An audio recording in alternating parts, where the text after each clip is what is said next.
What if I told you that in the quiet fields of Kentucky, a young woman's body was found dumped by the roadside, wrapped in nothing more than a piece of canvas, as if her life had been nothing, as if she were disposable?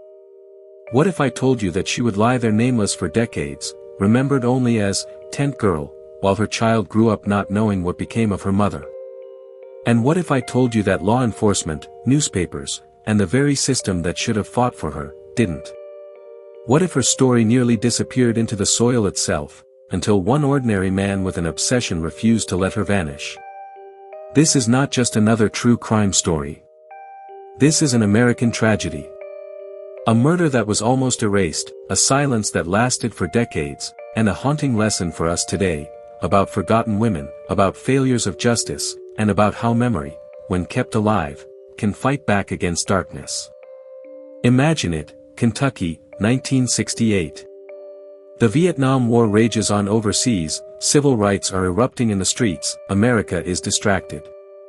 And in the middle of all this, in a lonely patch of rural land outside Georgetown, a telephone lineman named Wilbur Riddle stumbles on something that will never leave his mind. He is walking, scanning the brush, when he notices a bundle lying among the weeds, wrapped tightly in a faded piece of canvas. He thinks it might be a doll at first, or maybe a discarded mannequin.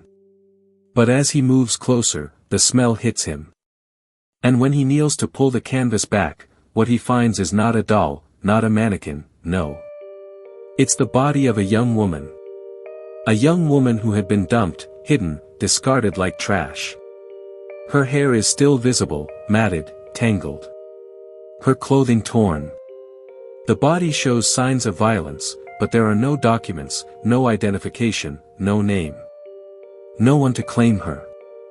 Whoever she was, she is now gone. And because she had been wrapped in tent canvas, locals will give her the only name she would carry for 3 decades, Tent Girl.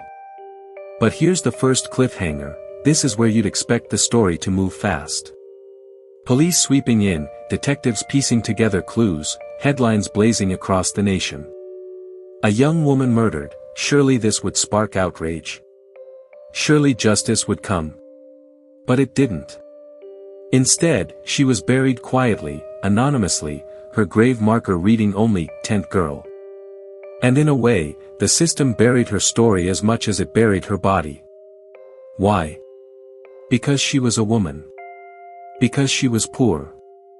Because in 1968, small-town America had its own way of deciding which lives deserved front pages, and which lives could be erased. Tent Girl was filed away as a mystery, a curiosity, a name without a person. Police reports grew dusty. Locals repeated her story like a ghost tale. And as years passed, generations came and went, and she remained in the ground. But think about this, somewhere out there, a daughter grew up without her mother.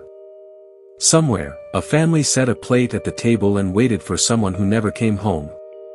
And they had no idea that the woman they longed for had been found, buried under the name, Tent Girl. That haunting disconnection, that unbearable silence, is what makes this case one of the most emotional, most unjust tragedies in American crime history. Decades went by. America changed. Wars ended, presidents fell, the civil rights struggle marched forward. The world moved on, but Tent Girl remained where she was, silent, forgotten. Until one man refused to let her go. His name was Todd Matthews, a factory worker from Tennessee. He wasn't a detective. He wasn't a journalist. He was just a man who loved true crime mysteries and couldn't shake the image of Tent Girl from his mind. He had married the daughter of the telephone lineman who discovered Tent Girl in 1968, and through that connection, he heard the story over and over. It obsessed him. It haunted him. Who was she? Who abandoned her? Who erased her name? This obsession turned into a quest. Todd began digging. In the 1980s and 90s, when the internet was still young, he used early forums, genealogy databases, even newspaper archives, piecing together clues like a man possessed. And this is where the story takes another twist, the kind of twist that feels almost cinematic. Because Todd Matthews, this ordinary man, would achieve something that law enforcement had not in decades: he would give Tent Girl her name back. Through painstaking research, Todd found reports of a young woman who had vanished from Lexington, Kentucky, around the same time Tent Girl was discovered. Her name was Barbara Ann Hackmann Taylor. She was only 24 years old. A young mother. A woman whose family had been searching for her for years, never knowing she had been found. Todd reached out to her relatives, compared details, checked dates, scoured photographs. The pieces began to click into place. And in 1998, 30 years after her body was discovered, DNA testing confirmed it. Tent Girl was Barbara Ann. She had a name. She had a story. She had a family. But here's where the suspense grows sharper, because giving her a name was only the beginning. What about her death? What about justice? Who killed her? Barbara Ann was last seen alive with her husband, a carnival worker. Rumors whispered that he was controlling, abusive, violent. She had told friends she was scared of him. She had wanted to leave. And then, she vanished. He later remarried, lived his life, and when suspicion began to circle around him decades later, he had already died. No trial. No confession. No closure.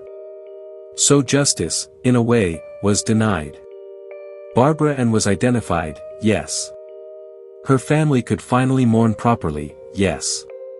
But the truth of her murder, who was truly responsible, what really happened in those final moments, remains shrouded in silence.